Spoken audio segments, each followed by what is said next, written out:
और आज का मतदाता टीवी में चार्टर्ड अकाउंटेंट रविंद्र कुमार सिंह जी, आपका स्वागत है। नमस्कार सर। Thank you sir. बहुत स्मार्ट लग रहे हैं sir. Thank you sir. Ravindra ji, सवाल ये है जी कि अभी पूरे देश में जो है एक तरह से समझिए भूचाल आ गया पहलगाम हमले को लेकर, और उसके लिए अलग अलग तरह की जो देशवासियों की भावनाएं सामने आ रही हैं, चाहे वो पुतला फूकना हो, चाहे पाकिस्तान को कुछ अपशब्द बोलना हो, या बहुत सारी चीज़ों को लेकर एक तरह से उबाल पूरे देश में खोल रहा है। तो हमारे जो देश के प्रधानमंत्री मोदी जी हैं, उनसे क्या अपील करना चाहते हैं? देखिए, मैं भारत के प्रधानमंत्री जी से सिर्फ यही अपील करना चाहूँगा कि जितने भी लोग इसके लिए जिम्मेदार हैं उनको कड़ी से कड़ी सज़ा दी जाए, और ऐसा कोई देश हो या ऐसा कोई संगठन हो जिसने इस चीज़ की जिम्मेदारी ली है, उसको जड़ से ख़त्म करने के लिए क्या प्रयास कर सकते हैं, उसके लिए भी मैं हाथ जोड़ के विनती करता हूं हमारे प्रधानमंत्री जी से कि कुछ ना कुछ ज़रूर ऐसा एक्ट करें ताकि जितने भी आतंकवादी हैं उन लोगों को मुंह तोड़ जवाब मिले कि भारत के साथ अगर आप इस तरह से किसी भी तरह से आप भारत को नुकसान पहुंचाने की कोशिश करोगे तो भारत आपको छोड़ेगा नहीं। और ये जो मेरा मन की भावना है, ये भावना शायद हमारे सभी भारतवासियों की है। उसी भावनाओं को वो लोग अपने आज किसी भी रोष के रूप में, किसी कहते हैं ना, कई तरह के प्रोटेस्ट चल रहे हैं, उस तरह से दिखा रहे हैं। देश में चल रहा है। हाँ, पर मैं कहता हूँ धरना हो रहा है, पर लोगों का करने का तरीका अलग हो सकता है, कहने का तरीका अलग हो सकता है, पर बात यही है कि ऐसे कृत्य जो होते हैं वो पूरी तरह से इंसानियत के खिलाफ हैं, और ऐसे कृत्य करने वाले लोगों को बख्शा नहीं जाना चाहिए। सर, हमारे जो देश के गृह मंत्री अमित शाह जी हैं, जी, मोदी जी हैं, सब लोग बहुत ही सक्रिय रूप से लगे। इवन विपक्ष भी एक साथ एकजुट हो चुका है। तो जैसे कि सिंधु नदी हुआ, या दवाइयों का सप्लाई रोकना हुआ, या उनका वीज़ा रद्द करना हुआ, या हवाई स्पेस को बंद करना हुआ, या और बहुत सारे कूटनीतिक निर्णय हैं, ये लंबी दूरी तक का नचोट पहुँचाएगा पाकिस्तान? बिल्कुल पहुंचाएगा। देखिए, जब कभी कोई भी देश किसी पे इस तरह के काम करने में इन्वॉल्व होता है तो उसको ये बात भी समझ लेनी चाहिए कि रिटेलिएशन भी एक किया जाता है।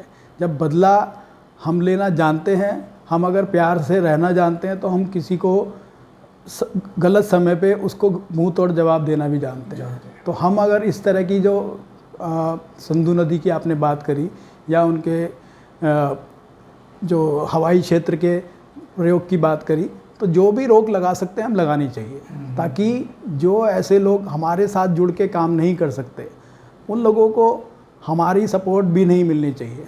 अगर सपोर्ट वो एक तरफ सपोर्ट मांगते हैं, दूसरी तरफ हमारे ही लोगों के खिलाफ आतंकवादी संगठन को पनाह देते हैं, तो ऐसे दोगलापंथी वाली बात जो है ना, वो बिल्कुल भी बर्दाश्त अब करना सही नहीं है। क्योंकि अब समय आ गया है भारत देश को इन सब चीज़ों से अलग हटते हुए अपने आप को विकसित देश के रूप में स्थापित करना है। तो अगर ये छोटी छोटी चीज़ों की हम पूरी जड़ से ख़त्म नहीं करेंगे तो हम उलझे रहेंगे। तो पहले क्या होता था कि हम इन चीज़ों पे थोड़ा सा अलग तरीके से देखते थे, उसको बहुत ज़्यादा लंबा जो हम नहीं उसका इंतज़ाम कर पाते थे, लेकिन अब हमें बहुत कहते हैं ना लॉन्ग विज़न देखते हुए इसको जड़ से ख़त्म करने की ज़रूरत है। इन लोगों को किसी भी तरह की सपोर्ट ना मिले जो पाकिस्तान जैसे देश हैं, ताकि इन लोगों को ये भी समझ आए कि अगर आप गलत रास्ते पे चलोगे तो उसका नुकसान सिर्फ़ और सिर्फ आपकी जनता को, आपके सरकार को और आपके देश को चुकाना पड़ेगा, ना कि हमें। क्योंकि सर देखिए ना, पाकिस्तान एक तरह से उसकी जो आर्थिक स्थिति है कितनी कमज़ोर हो गई है, और उसकी हर तरह से वो परेशान है। चाइना उसको फंडिंग करता है, और भी जो वर्ल्ड बैंक है वहाँ से उधार मांगता रहता है। चल सर, अब दूसरे प्रश्न पे हम लोग बात करते हैं। हमारे मोदी जी की जो एक बहुत बड़ी विज़न है कि 2047 तक भारत देश को एक विकसित राष्ट्र बनाना है जी, और बहुत जल्दी जो विश्व की तीसरी अर्थव्यवस्था बनाना है। तो उस परिप्रेक्ष्य में जो हमारे देश की वित्त मंत्री निर्मला सीतारमण जी है, जो उन्होंने बजट रखा, अब वो चालू भी हो गया, धरातल पर उतर भी रहा है, कैसा लगता है उनका बजट आपको? देखिए, इस बार का बजट बहुत ही वेलकम बजट था और इस बार के बजट में एक बात ज़रूर सामने आई कि हम लोग अब जो आगे की नीति को हमने रखा है कि 2047 तक हमारा देश एक विकसित भारत के रूप में आए, तो उसके लिए कदम आज से उठाने बहुत ज़रूरी हैं। जब हम लोगों की परचेजिंग पावर को बढ़ाते हैं तो कहीं ना कहीं उस परिप्रेक्ष्य में देखें तो हम आप ये देख पाएंगे कि धीरे धीरे लोग बाग जो है जिस तरह से विकसित देशों में लोगों का कल्चर है, उस तरह से यहाँ के देश में, इस हमारे देश में भी वही चीज़ें आनी शुरू हो जाएंगी। वहाँ का कल्चर क्या रहा है? हमारा कल्चर हमेशा सेविंग का कल्चर रहा है, कंजम्पशन का कल्चर नहीं रहा। लेकिन अब कंजम्पशन जितनी ज़्यादा बढ़ेगी उतना ही हमारा मैन्युफैक्चरिंग जो एरियाज हैं वो बढ़ेंगे, क्योंकि नीड बढ़ेगी तो साथ में डिमांड बढ़ेगी, तो सप्लाई की भी रिक्वायरमेंट होगी। तो जब सप्लाई की रिक्वायरमेंट होगी तो हमारा पास चौतरफा तरीके से देखेंगे तो जो डिमांड्स हैं उसके नज़रिए से देखा जाए तो हमारा जो मैन्युफैक्चरिंग सेक्टर है उसको बूस्ट करेगा। अब बूस्ट करेगा तो धीरे धीरे जब वो मैन्युफैक्चरिंग होती है तो फिर वो मैन्युफैक्चरिंग कम छोटे लेवल पे ना होके काफ़ी बड़े लेवल पे होती है। वही जो सामान है वो आगे एक्सपोर्ट भी हो सकता है। तो कहीं ना कहीं हमारी जो सोच है, अगर कंजम्पशन ज़्यादा से ज़्यादा होगी तो धीरे धीरे जो विकसित होने का जो हमारा एक सपना देखा है भारत के प्रधानमंत्री जी ने, मैं ये पहली बात और स्पष्ट करना चाहूँ, भारत के प्रधानमंत्री जी ने सिर्फ आपको एक रास्ता दिखाया है। अब आप सबकी, हमारी भी जिम्मेदारी बनती है कि उनके सपने को अपना सपना मानते हुए भारत को विकसित देश बनाने के लिए क्या प्रयास हो सकते हैं, उसके लिए हम हर प्रयास में कदम से कदम मिला के साथ चलें, ताकि हमारा देश ज़रूर 2047 क्या 2-4 साल पहले भी अगर विकसित हो जाता तो मुझे बहुत खुशी होगी। राइट सर, नहीं बिल्कुल होगा सर। सर, इस बजट में जो क्रांतिकारी बात थी जिससे जनता बजट को जोड़ पाई जी, वो था 12 लाख और 12,75,000 का जी छूट वाला जी। तो उससे दिल्ली के चुनाव में बहुत फर्क भी पड़ा जी 27 वर्षों बाद दिल्ली में भाजपा उन्हें काबिज हुई जी। तो जो 12 लाख वाला जो सेगमेंट है 12,75,000 है जी। इससे देश का और जो आम जनता का कितना फायदा होगा? देखिए, मैं बीइंग चार्टर्ड अकाउंटेंट मैं समझ पाता हूँ चीज़ों को कि लोग बाग थोड़ा सा ना टैक्स बचाने में बहुत, या टैक्स को की तरफ अपनी पूरी इनकम ना दिखाने में ज़्यादा इंटरेस्टेड रहते हैं। तो अभी क्या है कि 12,75,000 का जो एक सेगमेंट है वो कैसे है, वो नौकरी पेशा लोगों के लिए 12,75,000 तक की इनकम पे कोई टैक्स नहीं है। 75,000 उनको स्टैंडर्ड डिडक्शन के रूप में मिलेगा और 12 लाख नेट शेल पे उनका कोई टैक्स नहीं लगेगा। सेम वे में अगर हम किसी बिजनेसमैन की बात करते हैं या अदर देन जो नौकरी पेशा लोग हैं उनकी बात करते हैं तो उनके लिए 12 लाख रुपए तक की जो सीमा बढ़ाई गई है। पहले जो सीमा 5 या 7 लाख रुपए तक हुआ करती थी। तो इतना बड़ा जो चेंज लाया गया है ये इसीलिए लाया गया है कि लोगों के अंदर एक तो परचेजिंग पावर बढ़े, कंजम्पशन का उनका जो नज़रिया है उसमें वो ज़्यादा से ज़्यादा सक्रिय रहें। और उसमें क्या होगा कि अभी जो पहले हम लोग टैक्स सेविंग के पॉइंट ऑफ व्यू से कई तरह की सेविंग्स की तरफ जाते थे, कई तरह के और तरह के उसमें जाते थे, इंश्योरेंस की तरफ जाते थे, एफडीज वगैरह में जाते थे, पीएफ वगैरह पीपीएफ वगैरह ये सब में जाते थे। अब धीरे धीरे अब वो रुझान दूसरी तरफ जाएगा, इंश्योरेंस को इंश्योरेंस की नीड के हिसाब से देखा जाएगा, ना कि टैक्स बेनिफिट के नीड से। और रही बात इंश्योरेंस की, तो कई बार इंश्योरेंस सेक्टर को लगता है कि हमारा इसमें नुकसान होगा। नहीं, नुकसान नहीं होगा, पर यह है कि कुछ आंशिक रूप से चीज़ें कम होती हैं, लेकिन अल्टीमेटली इंश्योरेंस का जो बेनिफिट है वो इंश्योरेंस के बेनिफिट चलते रहेंगे और दूसरे जो सेक्टर में जो हम इन्वेस्ट करते हैं वो सेविंग पॉइंट ऑफ व्यू से भी बढ़ते रहेंगे। साथ साथ में जब आपके पास पैसा होगा, परचेजिंग पावर होगी, तो परचेजिंग पावर में आपके पास ऑप्शंस खुल जाते हैं। आप उस पैसे को इस्तेमाल कीजिए, आप उस पैसे को यहाँ कहीं इन्वेस्ट कर दीजिए, तो आपके पास रास्ते खुल जाते हैं। जब ये सारा का सारा सिनेरियो हम इसको ओवरऑल रूप से देखते हैं तो हमारी जो इकनॉमी है वो धीरे धीरे बूस्ट करेगी। तो जब बूस्ट करतेगी तो फिर वो हमारा जो अल्टीमेट लक्ष्य है 2047 तक जो भारत को विकसित बनाने का, वहाँ तक हम पहुँच पाएंगे। तो ये पहला प्रयास है, एक वेलकम प्रयास था। और जो इनकम के पॉइंट ऑफ व्यू से इस बार जो बजट में आया है ये बहुत वेलकम बजट है। 12 लाख रुपए एक साथ करना किसी भी सरकार के लिए बहुत बड़ा कदम था, पर मैं उसके लिए बीजेपी सरकार को बड़ा धन्यवाद देना चाहूँगा कि उन्होंने इतना बड़ा एक तो निर्णय लिया, और दूसरी बात इसको लॉन्ग विज़न के रूप में निर्णय देखा जाए तो ज़्यादा अच्छे से हम समझ सकते हैं कि भाई हमारे आगे आने वाले समय को हमें कैसे मजबूत करना है, ताकि हम विकसित देश की जो सपना है उसकी और अग्रसर होते रहें। सर, वित्त मंत्री जी ने ये भी कहा था ये काम करने से, जो छूट का ये जो रेशियो बढ़ाने से 1 लाख करोड़ का नुकसान भी होगा देश का, तो उसकी भरपाई कैसे होगी, क्या लगता है आपको एक चार्टर्ड अकाउंटेंट के रूप में? देखिए, मैं मानता हूँ कि जब इतने बड़े लेवल पे जब आप टैक्स नहीं लगाएंगे तो जो उस दायरे का जो टैक्स आना था वो टैक्स नहीं आएगा। उस वजह से 1 लाख करोड़ का जो है टैक्स क्या एक सेक्टर में आपको पैसा कम मिले। बट अगर आप दूसरी तरफ देखते हैं तो उतना ज़्यादा पैसा खर्च भी होगा। जब खर्च होगा तो इनडायरेक्ट वे में वो पैसा जो जीएसटी के रूप में कह सकते हो आप उसे, है ना, तो वो सारा पैसा फिर से वापसी आएगा। तो जब जहाँ जो जीएसटी का आज की रेट में 18% के आसपास हमारा टोटल इनकम का पार्ट 18% मान के चलें कि भाई हमारे पास आता है, वही जीएसटी जो है अब कहीं ज़्यादा परसेंटेज पे आएगा। जैसे अब हम पहले बात करते थे 1.5 लाख रुपए का जीएसटी कलेक्शन हुआ, 1.5 लाख करोड़ का जो जीएसटी कलेक्शन हुआ है, इस तरह से वो धीरे धीरे बढ़ने वाला है। क्योंकि जितना ज़्यादा कंजम्पशन लोगों की बढ़ेगी उतना ही जीएसटी की भी जो रिकवरी है वो ज़्यादा होगी। तो एक तरफ नुकसान भी होगा, दूसरी तरफ से बेनिफिट भी होगा। तो एक बैलेंसिंग आप देखेंगे फिगर सामने ज़रूर आएगी। और यही मंशा जो है वो सरकार की भी है कि सरकार कहती है कि आप डायरेक्ट उस तरीके से ना देके दूसरे इस तरीके से भी आप पैसा देते हो तो आप उसमें विन विन सिचुएशन में रहते हो, क्योंकि आपने उस पैसे का सही इस्तेमाल भी किया और उस पर लगने वाला टैक्स भी दिया। साथ साथ में जो टैक्स जो गवर्नमेंट को मिलना था वो इस तरह से ना मिल के इस तरह से मिला। तो फ़र्क कोई खास ज़्यादा पड़ेगा नहीं इस चीज़ से। इस बात के लिए आप बेचिंते हैं, हर किसी को फायदा होगा, हर किसी को फायदा, नागरिक का, सरकार का और टैक्स कलेक्शन तीनों चीज़ बढ़ोतरी होगी सर। बिल्कुल। जैसे कि अब कुछ लोग इनकम टैक्स नहीं भरते थे तो उन्हें कहते थे भाई हमारा क्या फ़ायदा होना है, हम तो पहले भी इनकम टैक्स नहीं देते थे, अब भी नहीं देते हैं।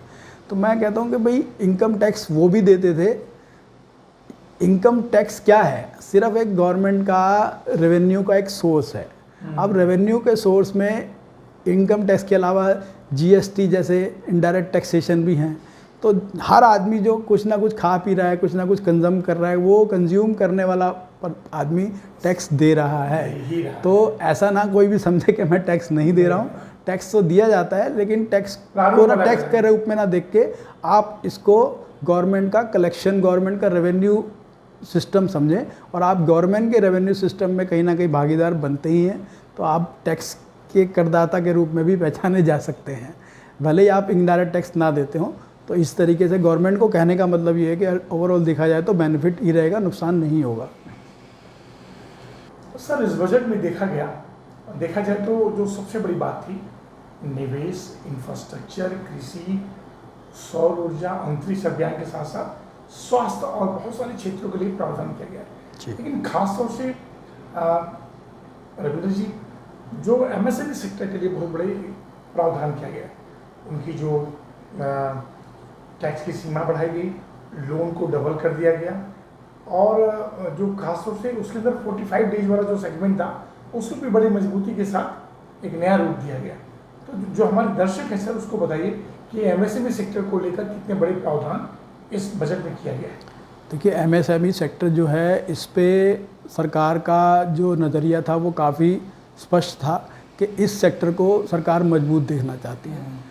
मजबूत जब ही रहेगी जब उनके पास पैसे की रिकवरी टाइम से होगी, मजबूत जब ही रहेगी जब उनके पास कई तरह के लोन्स फैसिलिटीज़ होंगी, मजबूत जब बनती है जब उनके पास कोई एक ईज़ ऑफ डूइंग बिजनेस के पॉइंट ऑफ व्यू से एक सामने सिनेरियो हो। ठीक है, तो ये सारी बातें एमएसएमई सेक्टर को मजबूत बनाएंगी। और उसके लिए पहला प्रयास जो पिछले बजट में किया गया था कि भाई 45 डेज़ का एक मैक्सिमम पीरियड रखा गया था कि ताकि उनको जो उनके पैसे मिलने चाहिए वो समय पे मिलते रहें। पैसे का मिलना एक बहुत ज़रूरी काम हो जाता है, क्योंकि जो एक वर्किंग कैपिटल को आप समझें कि साइकिल के रूप में चलाना ये बहुत ज़रूरी होता है एमएसएमई सेक्टर के लिए। उनके पास फंड्स लिमिटेड होते हैं, उन लिमिटेड फंड्स को अगर उनको टाइम से ना मिला जाए तो उनके लिए फिर वो सर्वाइव करना बड़ा मुश्किल हो जाता है। तो उन्होंने पहला काम ये किया कि सबसे पहले उनकी जो पेमेंट्स टाइम से आती रहें उसके लिए प्रावधान बनाए। अब क्या किया उन्होंने कि उनको और कई तरह की लोन फैसिलिटीज़ मिले हैं, है ना, उसके ऊपर, और उनकी टर्नओवर भी बढ़ा दी गई सीमा, ताकि कल को वो अगर मान लीजिए छोटा सा भी माइनर टर्नओवर बढ़ता है तो वो उससे क्या होता था कि दूसरे सेक्टर में चले जाते थे। कोई मीडियम है तो वो हाँ माइक्रो है तो स्मॉल में चला गया, स्मॉल है तो वो मीडियम में चला गया। अब उसका जो टर्नओवर बढ़ने से भी क्या होगा कि उनको बहुत बड़ा बूस्टअप मिलेगा, ऑलमोस्ट डबल मान के चलें कि लगभग इस तरह से उन्होंने टर्नओवर में भी वृद्धि करी है और उनकी जो और जो उनकी इन्वेस्टमेंट है उसमें भी वृद्धि करी है, इन्वेस्टमेंट लिमिट्स में भी वृद्धि करी है। तो जब ये सारी चीज़ें हुई हैं तो उससे क्या है कि एमएसएमई सेक्टर अब अपने आप को थोड़ा सा और ज़्यादा बड़े रूप में ला सकता है, आगे बहुत ज़्यादा काम कर सकता है और सिक्योर हो सकता है। तो ये सारे जो मूव्स हैं ये वेलकम मूव्स कहे जाएंगे एमएसएमई के लिए, ये बहुत ही ज़रूरी भी थे। और एमएसएमई सेक्टर जब बढ़ेगा तो हमारा ओवरऑल जो देश है ना वो बहुत ज़्यादा, मतलब आप समझिए बहुत बड़े बड़े उद्योगपतियों के साथ तो है ही, लेकिन साथ साथ में इन सब का भी होना, इनका भी एक तरह से प्लेयर्स ये भी बहुत बड़ा काम निभाते हैं। तो अगर इनको हम मजबूत करेंगे तो हमारी ओवरऑल जो हमारी जो एक आर्थिक बुनियाद है मजबूत होती है और हमारा जो आर्थिक दृष्टिकोण है वो भी आगे जाके मजबूत बनेगा अगर हम हर पहलू पे काम करना शुरू करेंगे, right from micro to small and medium. ये सारे जो सेक्टर्स हैं इन सबको बूस्ट करना एक सरकार की मंशा बन चुकी है और जो बहुत अच्छा मूव है, क्योंकि इन सब सेक्टर्स के लिए फाइनेंस का मैनेजमेंट प्रॉपरली टाइमली होना, इनको तरीके से टाइम से लोन मिलना बहुत ज़रूरी था। ये सेक्टर इतना बड़ा सेक्टर कल को बन सकता है कि कई तरह के हमारे जो अपॉर्चुनिटीज़ हैं, जैसे अब चाइना की बात करते हैं तो चाइना कई तरह के मैन्युफैक्चरिंग हब्स के साथ आजकल काम कर रहा है। तो क्या हमारा देश नहीं कर सकता? बिल्कुल कर सकता है, अगर उनको थोड़ा सपोर्ट किया जाए, उनको थोड़ा सही मार्गदर्शन में रखा जाए, उनको एक ईजी फैसिलिटी दी जाए तो ज़रूर ये हमारा एमएसएमई सेक्टर भी वृद्धि करेगा। और एमएसएमई सेक्टर वृद्धि जब करता है तो आप समझ के चलें कि बहुत बड़ा सेक्टर एक आपने पूरे देश का उसको समृद्ध कर दिया। तो इस बार का जो हमारा बजट था वो वैसे भी ज्ञान के ऊपर आधारित था, ज्ञान में था पहले गरीबों के लिए, है ना, फिर युवाओं के लिए वाई से, है ना, ए से था अन्नदाता के लिए और एन से था नारी के लिए। तो ये चार जो पहलू उन्होंने रखे थे, ये सारों पहलुओं पे काम करने की ज़रूरत है। गरीब जो हैं अब वो धीरे धीरे उस गरीबी रेखा से थोड़ा सा ऊपर आएँ, ठीक है। यूथ है, यूथ को सही रोज़गार मिले, कई तरह के नए आयाम में उनको, जैसे कि स्टार्टअप की बात करते हैं तो कई तरह के नए बिजनेस जिसको आज सरकार वेलकम करती है कि आप कोई नया आइडिया, कुछ इनोवेशन लेके आइए, हम आपको सपोर्ट करेंगे, साथ देंगे, आपको टैक्स फ्री डेज देंगे, उसके अलावा आपको लोन भी फैसिलिटी प्रोवाइड करेंगे। तो ऐसी जब चीज़ें आती हैं तो उससे युवा भी कहीं ना कहीं प्रोत्साहित होता है और लाभान्वित होता है। आप बात करें अन्नदाता की, अब अन्नदाता से रिलेटेड भी बहुत सारे इस बार प्रावधान किए गए हैं, जैसे केसीसी कार्ड की लिमिट बढ़ाई गई और जो इजी लोन्स हैं फार्मर्स को देने वाले वो भी उसके लिए काम किया गया।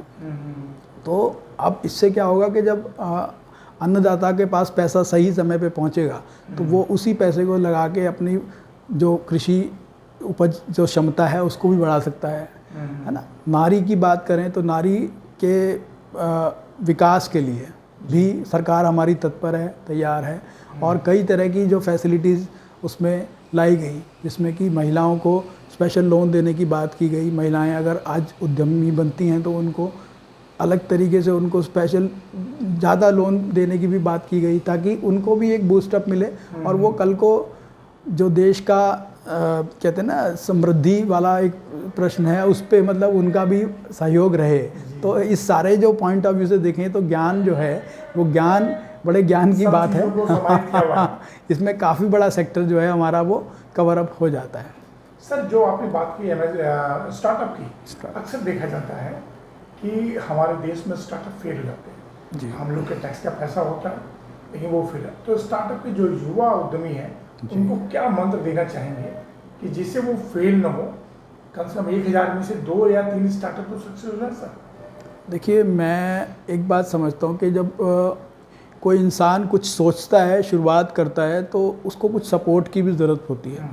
तो अगर हमारे सरकार की तरफ से कुछ ऐसे स्किल्स डेवलपमेंट के प्रोग्राम्स और बढ़ाए जाएं या फिर उनके जो स्किल्स, आप मान लीजिए एग्जांपल के तौर पे कि एक पर्सन है वो अपना कोई नया स्किल दिखाने, हमारा जो बाकी सब चीज़ों में तो हम आगे बढ़ते नजर आ रहे हैं पर डॉलर या यूरो की रेट्स की बात करें तो वो उस पर कंट्रोल नहीं कर पा रहे हैं।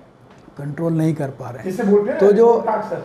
तो मैं मानता हूँ कि सरकार की जो आत्मनिर्भरता की जो एक पहल थी ना, ये पहल पे और ज़्यादा काम करने की ज़रूरत है। जितना ज़्यादा हम आत्मनिर्भर बनेंगे उतना ही हम अपने रुपये को भी मजबूत कर पाएंगे। जब हम खुद मजबूत होंगे तो हमारा रुपया अपने आप मजबूत होगा। लेकिन उसके लिए आत्मनिर्भरता और साथ साथ में एक काम का एक अच्छा वातावरण ये होना बहुत ज़रूरी है। तो ये इस दृष्टिकोण से अगर हम कहें तो हमें भी काम करना है as a Janata, as a नागरिक, और साथ साथ में हमारे को in hand to hand government को भी साथ देना पड़ेगा। गवर्नमेंट को भी काम करने की ज़रूरत है कि हम अपने आप को जितना आत्मनिर्भर बना पाएंगे। आत्मनिर्भरता का मतलब ये है कि हम जितनी भी चीज़ों को आज की डेट में इंपोर्ट करते हैं, क्या हम उनको मैन्युफैक्चरिंग कर सकते हैं? क्या हम उनके नए जो भी अपने प्लांट्स लगा सकते हैं, नया उसका जो प्रोडक्शन है उसको स्टार्ट कर सकते हैं? तो इन सब पे भी विचार करने की ज़रूरत है। अगर है तो अगर मान लीजिए कहीं पे कोई एग्ज़ाम्पल के तौर पे कोई प्रोडक्ट ऐसा है जिसको हम इंपोर्ट कर रहे हैं, अगर हम उसको यहाँ बनाने का प्रावधान है हमारे पास, तो उसके लिए सरकार को जो बेस्ट कदम है, सो यहाँ तक कि हमारे जो उद्यमी हैं वो भी इस चीज़ को आगे मतलब कहते हैं ना एक टीम की तरह आगे आएँ। और अगर हम लोग सौर ऊर्जा का उपयोग ज़्यादा प्रयोग करें, इलेक्ट्रिक व्हीकल का उपयोग ज़्यादा करें, इलेक्ट्रिक व्हीकल का जो फॉरेन एक्सचेंज है जी डीजल पेट्रोल की जाते कम हो जाएगा। एग्जैक्टली। तो यही चीज़ है। तो कहीं ना कहीं अल्टरनेटिव हर चीज़ के हैं। आज की डेट में इनोवेशन का ज़माना है। इनोवेशन के ज़माने में आपको ये भी बात समझ में आती है कि भाई एक चीज़ का उपयोग जो है उसका अल्टरनेटिव उपयोग भी होता है। अगर अल्टरनेटिव उपयोग में हम उस चीज़ पे आत्मनिर्भरता की तरफ पहुंच जाएं और वो अपने मतलब प्रोडक्शन से हम उसको उत्पन्न कर पाएँ, उसको यूज़ कर पाएँ, तो हमारी जो डिपेंडेंसी है वो धीरे धीरे ख़त्म होती चली जाएगी। और जिस दिन ये डिपेंडेंसी बहुत कम होती चली गई, उस दिन हमारा जो रेट है, जो रुपया है, ये भी मजबूत होता चला जाएगा। और जो डॉलर और जो यूरो के दाम हैं वो भी मुझे लगता है कि धीरे धीरे कंट्रोल आ जाएंगे। आपने सर एक बहुत अच्छी बात कही कि हमें और देशों में भारत नोट रुपीज़ की एक्सेप्टेंस बढ़ानी है जी। अगर वो बढ़ जाएगा तो जी हमारा फॉरेन एक्सचेंज कम जाएगा सर जी। सर अब एक बड़ा सवाल है सर, वित्त मंत्रालय की तरफ बहुत सारे परामर्शदाता होते हैं, बड़े एक्सपर्ट्स होते हैं, बड़े अनुभवी होते हैं। तो एक चार्टर्ड अकाउंटेंट के रूप में आपको क्या लगता है कि अगर ये चीज़ एक और ऐड ऑन हो जाता बजट में तो बजट हमारा और अच्छा हो जाता, या भविष्य में ये चीज़ और जुड़ जाए तो आने वाला बजट हमारा अच्छा हो जाएगा? देखिए सब चीज़ों को उन्होंने लेने की कोशिश किया है।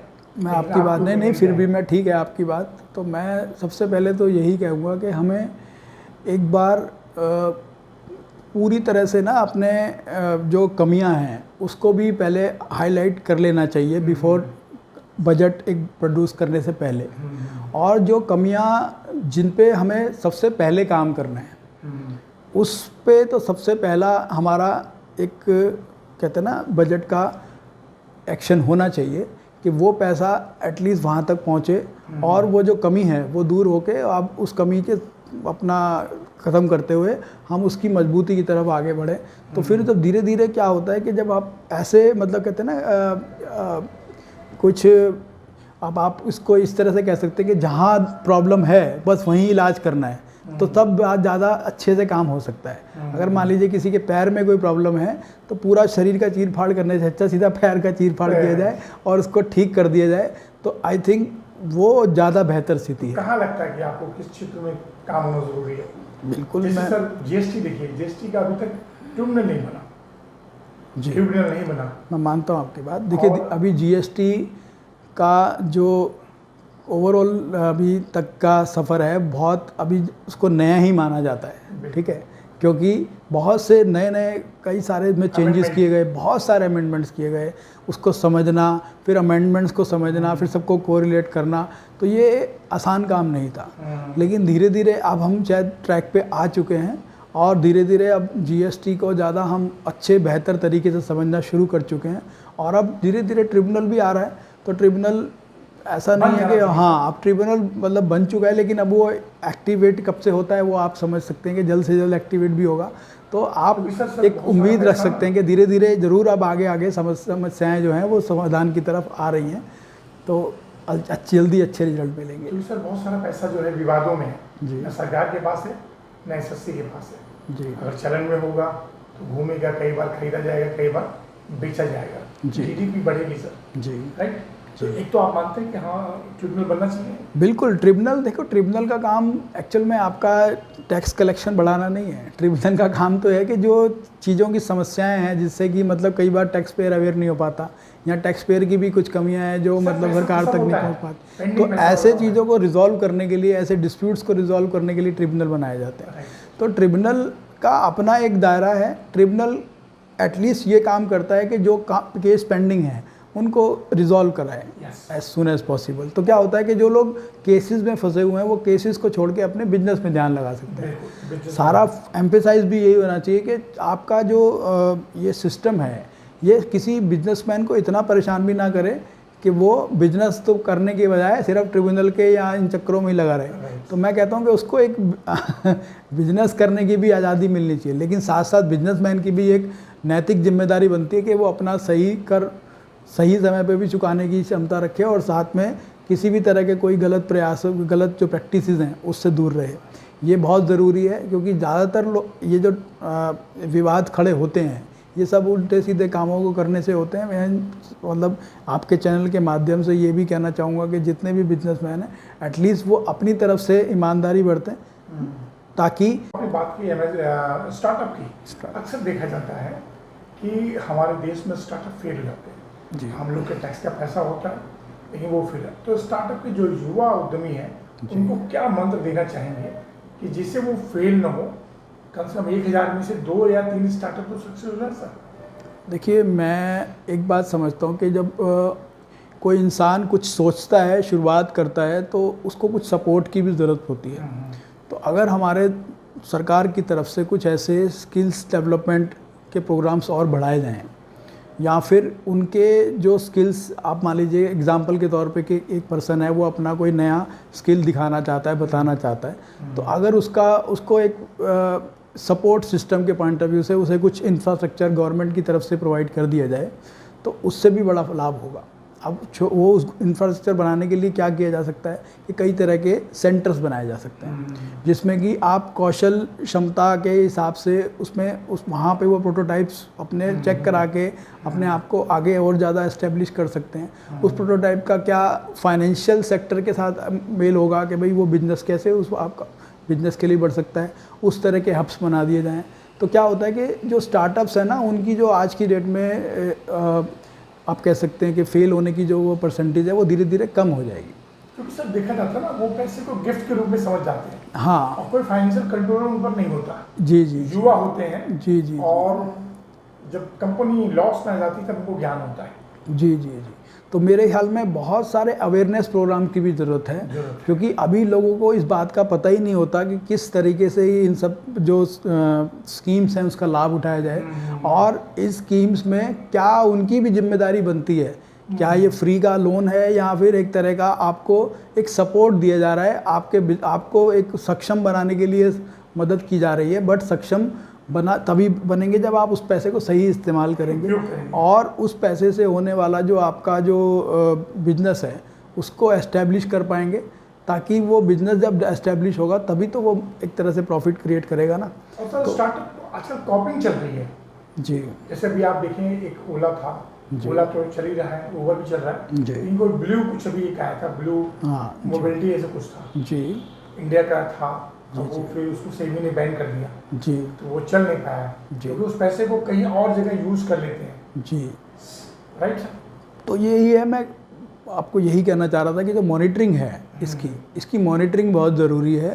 पहले प्रोजेक्ट को पूरा समझा जाए, उसमें कितना फंड लगना है उसके ऊपर एक विचार किया जाए, और जो फंड लगना है उसमें गवर्नमेंट कितना सपोर्ट कर सकती है, कितना उनके पास ओन फंड्स है, और ओन फंड्स के भी मायने कहाँ से निकल के आ रहे हैं। मतलब उनके पास क्या एक एक तरह से ब्लूप्रिंट बनाना पड़ेगा, उस ब्लूप्रिंट के अकॉर्डिंगली ही उसको अगर सपोर्ट किया जाए तो एक ज़्यादा रियलिस्टिक वे में काम हो सकता है। अभी कहीं ना कहीं मुझे लगता है कि कुछ चीज़ें जो हमारे स्टार्टअप सेक्टर को बूस्ट करने वाली हैं उसमें बहुत सारे गैपिंग है, उस गैपिंग को दूर करने की ज़रूरत है और सही एक तरह से पॉलिसी बनाने की ज़रूरत है, ताकि जब भी कोई इस बेनिफिट को लेना चाहे तो वो पहले ये अपने पास दिमाग में रख ले कि हाँ मेरे पास कोई एक वैलिड एक आइडिया भी है, उस वैलिड आइडिया से रिलेटेड मेरे पास अगर सपोर्ट सिस्टम जहाँ जहाँ मुझे मिलना चाहिए वो गवर्नमेंट देने को तैयार है।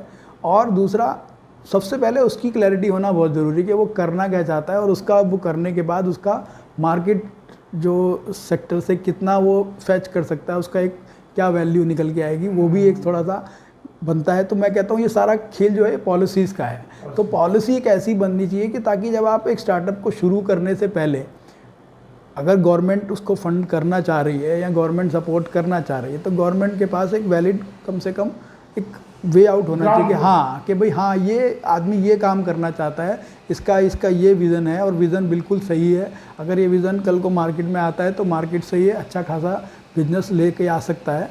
तो ऐसे में गवर्नमेंट की भी जिम्मेदारी थोड़ी सी बढ़ जाती है। हाँ, तो उसमें क्या है कि उनकी भी बढ़ जाती है। जी, तो उस तरह के ही हमें कुछ मतलब कार्य का जो अपना अधिकारी हैं उनको भी वहाँ पे लगाना पड़ेगा, ताकि वो लोग इस चीज़ को चेक कर पाएँ कि भाई अगर हम किसी स्टार्टअप को कोई सपोर्ट दे रहे हैं तो वो स्टार्टअप इस लायक है भी या नहीं, या फिर वो सिर्फ एक पैसा घुमाने का एक नज़रिया है। तो वहाँ पे बिल्कुल रोक लग जानी चाहिए। मैं तो कहता हूँ कि जो पैसा बहुत इंपॉर्टेंट पैसा, आपने बिल्कुल सही कहा कि टैक्स पेयर्स का ही पैसा है, वो पैसा सही इस्तेमाल होना बहुत ज़रूरी है।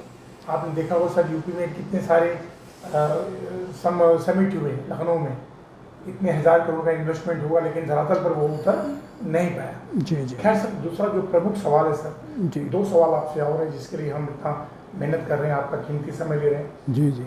हमारा देश हर क्षेत्र में आगे बढ़ रहा है सर, चाहे वो अंतरिक्ष अभियान हो, इंफ्रास्ट्रक्चर हो, सौर ऊर्जा हो, हर क्षेत्र में आगे बढ़ रहा है। लेकिन क्या वजह है कि डॉलर के मुकाबले रुपया मजबूत नहीं हो पा रहा है?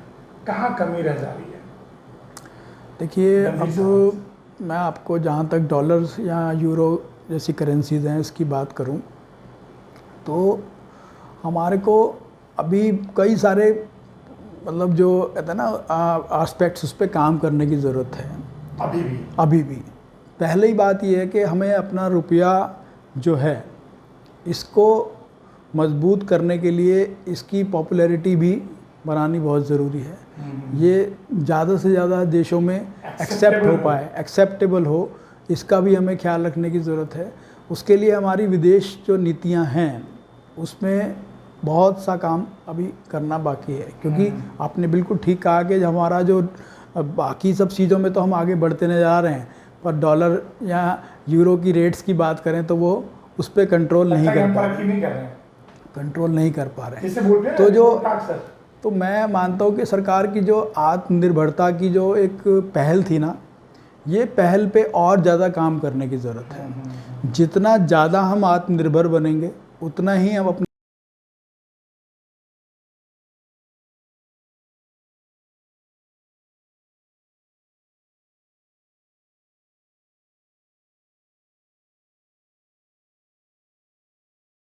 ये सिस्टम है, ये किसी बिजनेसमैन को इतना परेशान भी ना करे कि वो बिजनेस तो करने के बजाय सिर्फ ट्रिब्यूनल के या इन चक्करों में ही लगा रहे। तो मैं कहता हूँ कि उसको एक बिजनेस करने की भी आज़ादी मिलनी चाहिए, लेकिन साथ साथ बिजनेसमैन की भी एक नैतिक जिम्मेदारी बनती है कि वो अपना सही समय पे भी चुकाने की क्षमता रखे और साथ में किसी भी तरह के कोई गलत प्रयास, गलत जो प्रैक्टिसेस हैं उससे दूर रहे।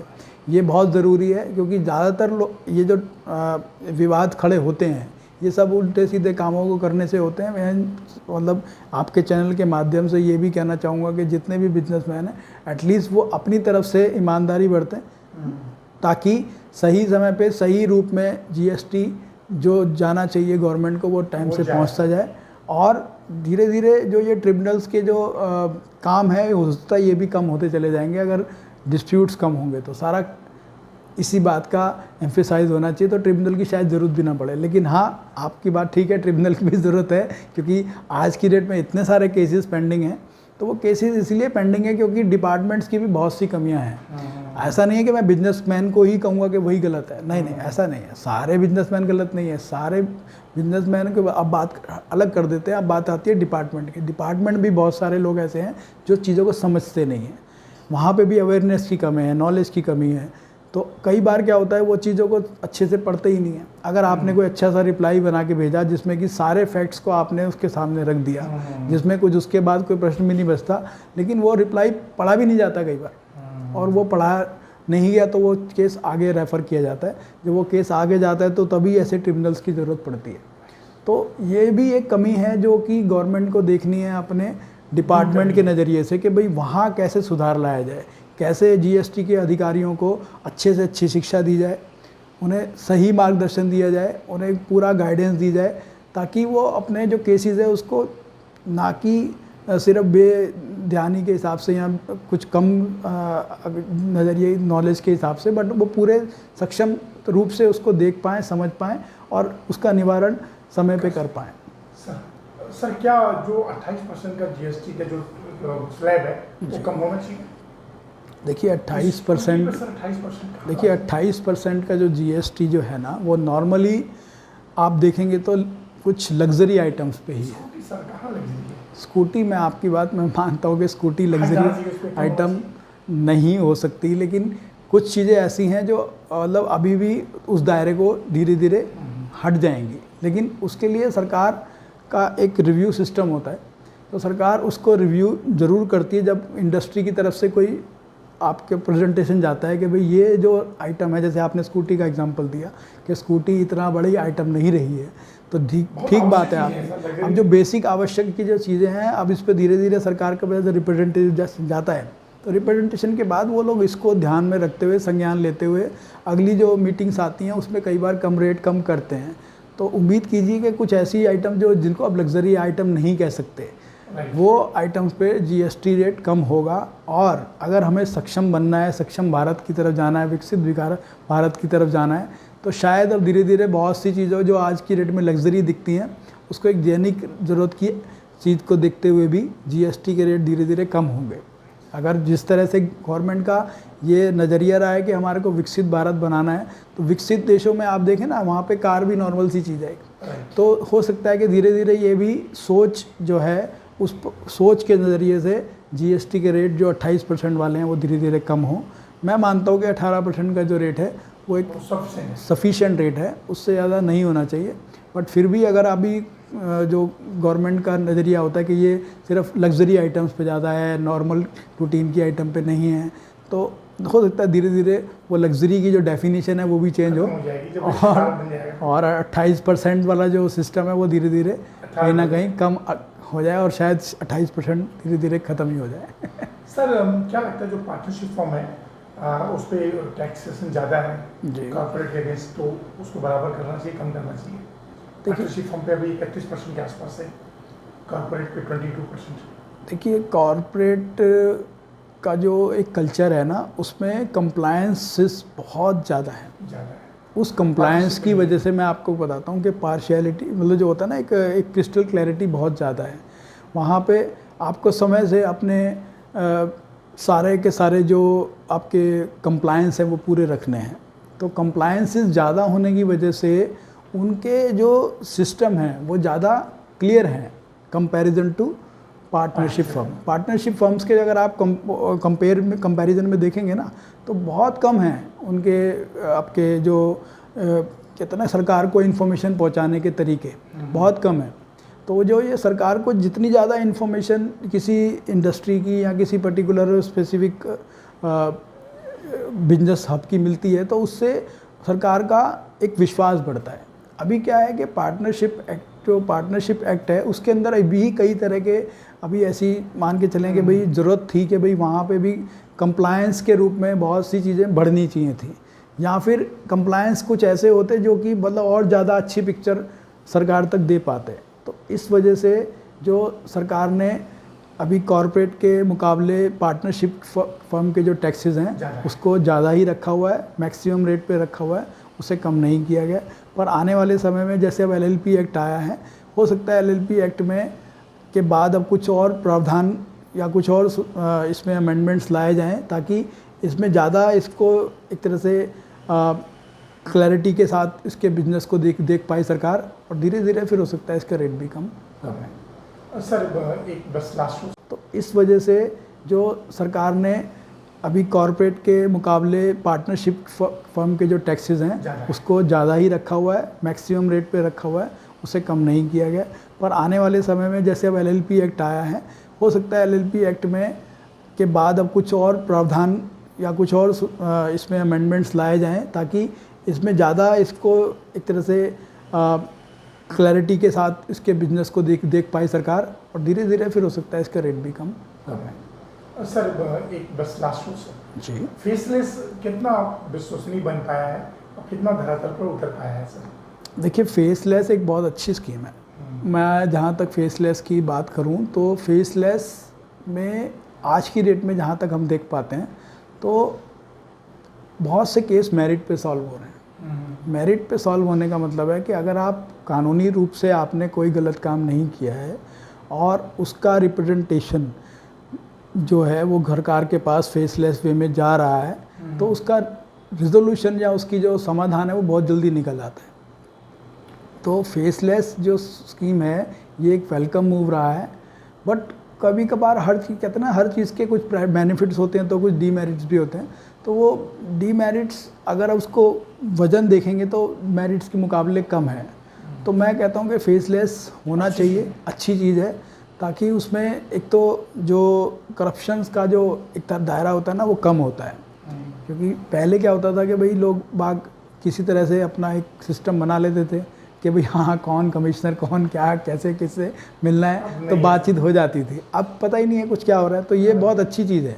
इसमें जो लोग प्रैक्टिस प्रॉपर करते हैं, अपना लॉ को समझते हैं, लॉ के मतलब एक तरह से लॉ के एक तरह से आप समझ सकते हैं ना कि भाई जो लॉयर्स हैं या फिर चार्टर्ड अकाउंटेंट्स हैं, they do much better work in the faceless, because faceless में वो अपनी बात को सही से जो स्पष्ट तरीके से उन्होंने बोला रखा या एक रिप्लाई भेजा, उसका एक प्रॉपर वहाँ पे आंसर भी होता है, वहाँ पे चीज़ें समझी भी जाती हैं। तो फेसलेस एक वेलकम मूव है। बिल्कुल सर, बिल्कुल लास्ट मैं हर किसी से पूछता हूँ सर, चार्टर्ड अकाउंटेंट बड़ा अच्छा प्रोफेशन है और इसमें नहीं कोई रिजर्वेशन है, न कोई चीटिंग है, न पेपर लीक होता है जी। तो सर आपने ये कोर्स क्यों किया? जी देखिए, मैंने ये कोर्स सबसे पहले तो मैं एक बात बताऊं इसको, इस कोर्स की विशेषता ये है कि ये कोर्स में कोई आरक्षण नहीं है। प्योर मेरिट बेस पे आपको एक सीए की डिग्री मिलती है। दूसरी बात, इसमें आपके पास इतना बड़ा स्कोप है कि आप आई थिंक इंडस्ट्री का कोई भी ऐसा सेक्टर नहीं है जिसको आप छू ना पाते हो। इतने सारे लॉज पढ़ने पड़ते हैं हमें, और उन लॉ में आप समझिए कि जब हम प्रैक्टिस करते हैं तो हर लॉ कहीं ना कहीं काम आता है। तो चार्टर्ड अकाउंटेंट जो एक कोर्स है, इसकी विशेषता यही है कि ये आपको बहुत बड़ा सक्षम रूप देता है, आपको एक मजबूती देता है, आपको नॉलेज देता है, आपको राइट डायरेक्शन में आपको एक तरह से आपको एक तरह से पूरा का पूरा आपका कैरियर दे देता है। तो आपको जब इतना बड़ा अपॉर्चुनिटी मिल रही हो किसी कोर्स के थ्रू, तो ये तो एक कहते ना हमेशा एक अट्रैक्शन का पॉइंट बनेगा ही बनेगा। तो मैं मानता हूँ कि एक चार्टर्ड अकाउंटेंट जो कोर्स है, ये सीए कोर्स में आपको खुद को समझने का, आपको पूरे देश की अर्थव्यवस्था को समझने का, उससे रिलेटेड जितने भी प्लेयर्स हैं उसके बारे में, देश को बिल्डअप करने का, एक बड़ी सोच रखने का मौका मिलता है। तो ऐसे चार्टर्ड अकाउंटेंट आप देख सकते हैं आज दुनिया के देश के हर बड़े बड़े सेक्टर में। हाँ जी, आपने क्यों पसंद किया? मैंने क्यों किया मैंने ये जो चार्टर्ड अकाउंटेंट कोर्स है, आप बिलीव करेंगे, गवर्नमेंट जॉब छोड़ के किया, और मेरे लिए तो ये एक लाइफ टाइम अपॉर्चुनिटी थी कि भाई once a chartered accountant always a chartered accountant. दूसरी बात, एक सीए किसी भी चीज़ को ना बड़े गहरे रूप में देखता है, और मेरे को आज बड़ी खुशी होती है कि भाई जब मैं किसी चीज़ को देखता हूँ तो उसको मुझे समझने में कितनी बहुत जल्दी आसानी हो जाती है। जो लोग दूसरी तरफ लोग बहुत समय लगाते हैं उस चीज़ को समझने में, मुझे वो बहुत कम समय में समझ आ जाती है, क्योंकि जो मेरा कोर्स है इसने मुझे डेवलप किया है कि मैं हर एंगल से, हर चीज़ से, हर दृष्टिकोण से उस चीज़ को समझ पाऊँ, उसको समझ पाऊँ, उसको जोड़ पाऊँ और उसके रिजल्ट को देख पाऊँ कि मैं ये क्या समझना चाह रहा हूँ, क्या देखना चाह रहा हूँ। तो ये सारी चीज़ों का जो ज्ञान है ये मुझे चार्टर्ड अकाउंटेंट कोर्स से मिला। And I am thankful to this course कि आज की डेट में मेरे पास बहुत सारे अपॉर्चुनिटीज़ हैं, बहुत सारे वेज हैं जो कि सिर्फ पॉसिबल इसीलिए हैं क्योंकि मेरे पास एक डिग्री है चार्टर्ड अकाउंटेंट की जो मुझे सक्षम बनाती है इस काम को करने के लिए। तो फिर किसी विषय में बात करेंगे chartered accountant Ravindra Kumar Singh ji. Thank you so much. धन्यवाद। Thank you so much. Thank you so much.